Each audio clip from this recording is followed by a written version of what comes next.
dead. No roots, no growth, just a dry stem that never had a chance. Most people think plant propagation is difficult because they don't have expensive chemicals or professional gardening products. But what if I told you that one of the most powerful rooting hormones is probably already sitting inside your home right now, quietly growing in a pot, and almost nobody realizes how powerful it actually is?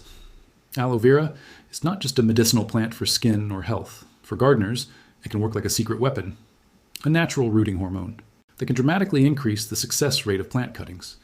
And once you understand how it works, you may never buy expensive rooting powder again, because hidden inside aloe vera gel are natural enzymes, vitamins, amino acids, antifungal compounds, and growth hormones that help plant cuttings survive during the most dangerous stage of propagation, that moment when the branch has no roots, no support system, and is fighting to stay alive.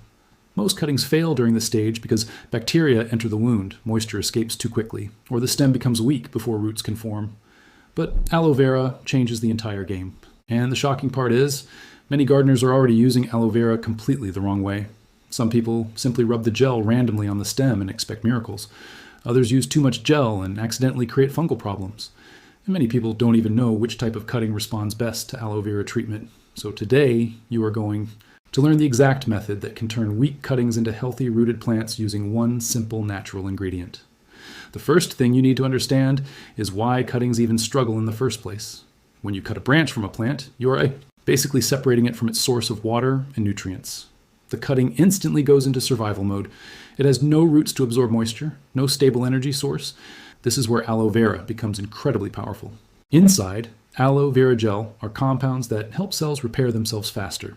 The gel also keeps the cutting hydrated while creating a protective layer around the wound. Even more importantly, aloe vera contains natural salicylic acid and plant growth substances that encourage root development. In simple words, it helps the plant believe it still has a chance to survive. And when the plant believes it can survive, it starts creating roots aggressively. Now here is the correct method. Take a healthy aloe vera leaf, not a tiny immature leaf. Choose a thick mature leaf because older leaves contain stronger gel concentration. Wash it properly to remove dust or fungus from the surface. Then cut the leaf from the side and expose the fresh transparent gel inside. At this stage, many beginners make a huge mistake. They directly push the cutting deep into the gel without preparing the cutting first. That is wrong. First, prepare your plant cutting properly. Choose a healthy branch that is neither too soft nor too woody. Semi-hard cuttings usually work best for most flowering plants, like rose, jasmine, hibiscus, bougainvillea, and many others. Remove extra leaves from the lower section because leaves cause water loss. Keep only a few leaves at the top if necessary. Now make a fresh angled cut at the bottom of the stem. This increases the surface area for root formation. The fresher the wound, the better the rooting response. After that, gently dip the lower part of the cutting into fresh aloe vera gel. You do not need excessive gel dripping everywhere. A thin coating is enough. The purpose is not to drown the stem. The purpose is to protect and stimulate it. Some gardeners even blend aloe vera gel with a little water to create a liquid rooting solution. This can work extremely well for soft cuttings because it evenly coats the stem while reducing excess moisture buildup. But fresh raw gel alone is already powerful enough if used correctly.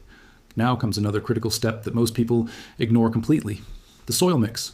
Even the best rooting hormone cannot save a cutting planted in bad soil.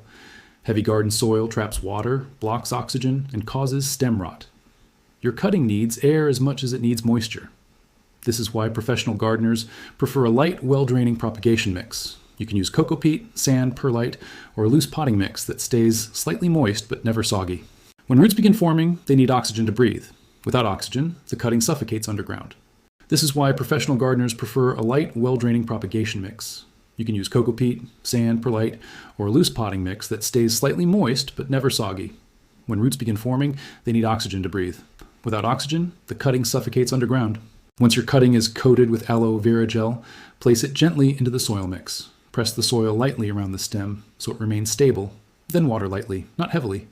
Overwatering is one of the biggest reasons propagation fails. People panic when they don't see roots immediately, so they keep watering again and again. But remember, a cutting without roots cannot absorb large amounts of water. Excess moisture only creates fungus and stem rot. The next few days are extremely important. Place the cutting in bright, indirect light. Not harsh, direct sunlight. Direct sun forces the cutting to lose water rapidly before roots develop. Think of the cutting like a patient recovering from surgery. It needs a stable environment, not stress. Humidity also plays a huge role. Many successful gardeners use a plastic cover or transparent bag to trap humidity around the cutting. This reduces water loss through leaves and gives the cutting more time to form roots. But airflow is equally important. If there is zero ventilation, fungus can attack quickly, so always allow slight air exchange. Now here comes the interesting part. In many cases, aloe vera treated cuttings begin showing signs of life faster than untreated ones. Leaves remain healthier, stems stay greener, wilting reduces significantly. And once roots begin forming, growth can suddenly explode. This is why so many experienced gardeners quietly rely on aloe vera propagation methods, especially for expensive or rare plants where failure is risky. But does aloe vera work for every plant?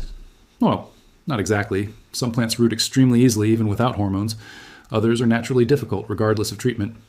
Aloe vera improves the odds, but it is not magic in the fantasy sense. Environmental conditions, temperature, humidity, cutting quality, and timing still matter enormously. For example, many tropical plants respond beautifully to aloe vera because they already prefer warm, humid conditions. Jasmine, pothos, hibiscus, roses, money plants, wandering Jew, and many ornamentals often show strong rooting response. But some woody trees may still take a long time. Season also changes everything. Trying propagation during extreme summer heat or freezing winter conditions can reduce success dramatically. The best time for many plant cuttings is during mild active growing seasons, when the plant has natural energy for root production. And there is another hidden trick many gardeners don't know. Fresh aloe vera gel works better than stored gel. Once the gel sits exposed for too long, oxidation begins affecting its active compounds. That is why freshly cut aloe vera often gives stronger results than bottled commercial aloe products full of preservatives. Now let's talk about one of the biggest myths. Some videos online make it seem like aloe vera instantly creates giant roots overnight. That is not realistic. Rooting is still a biological process that takes time. Sometimes 1 week, sometimes several weeks. The real advantage of aloe vera is that it improves survival conditions and supports root development naturally. Patience is part of successful gardening. Many beginners destroy their own cuttings because they keep checking for roots every few days. They pull the stem out repeatedly, disturbing tiny developing root cells. Imagine trying to heal a wound while someone keeps reopening it every day.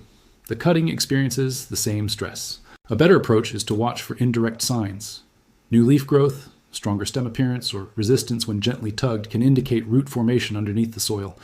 And once roots develop successfully, the transformation becomes incredible. A weak branch that looked almost dead suddenly begins producing fresh leaves, stronger growth, and eventually flowers or fruits. That moment feels almost magical because you realize you created an entirely new plant from a single cutting. This is one reason gardening becomes addictive. You stop seeing plants as objects. You start understanding them as living systems responding to care, timing, moisture, light, and biology. And suddenly, even a simple aloe vera leaf feels like a powerful natural tool hidden in plain sight. Commercial rooting hormones can certainly work well, especially in large-scale nurseries. But many home gardeners prefer aloe vera because it is cheap, natural, easily available, and surprisingly effective.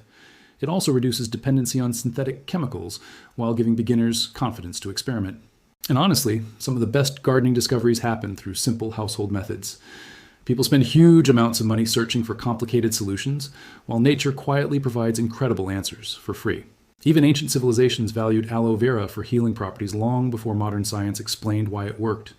Today, gardeners are rediscovering the same power in plant propagation. But there is still one final secret that separates successful propagation from constant failure: consistency. You stop seeing plants as objects. You start understanding them as living systems responding to care, timing, moisture, light, and biology. And suddenly, even a simple aloe vera leaf feels like a powerful natural tool hidden in plain sight. Commercial rooting hormones can certainly work well, especially in large-scale nurseries. But many home gardeners prefer aloe vera because it is cheap, natural, easily available, and surprisingly effective. It also reduces dependency on synthetic chemicals while giving beginners confidence to experiment. And honestly, some of the best gardening discoveries happen through simple household methods. People spend huge amounts of money searching for complicated solutions, while nature quietly provides incredible answers for free.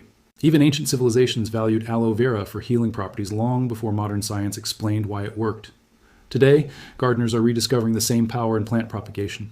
But there is still one final secret that separates successful propagation from constant failure: consistency. The best gardeners are not the ones who succeed once. They are the ones who observe patterns carefully. They notice which cuttings root faster, which soil mix performs better, how humidity changes results, and which season gives maximum success. Every failed cutting teaches something valuable, and eventually propagation stops feeling difficult. You begin understanding plant behavior almost instinctively. You can look at a stem and predict whether it is healthy enough for rooting. You recognize overwatering before rot appears. You understand when a cutting needs more humidity or less sunlight. That knowledge only comes through practice. So, the next time you trim a healthy branch from your favorite plant, don't throw it away thinking it is useless. That single cutting may become an entirely new, thriving plant. And with the help of something as simple as aloe vera, your chances of success may become much higher than you ever imagined.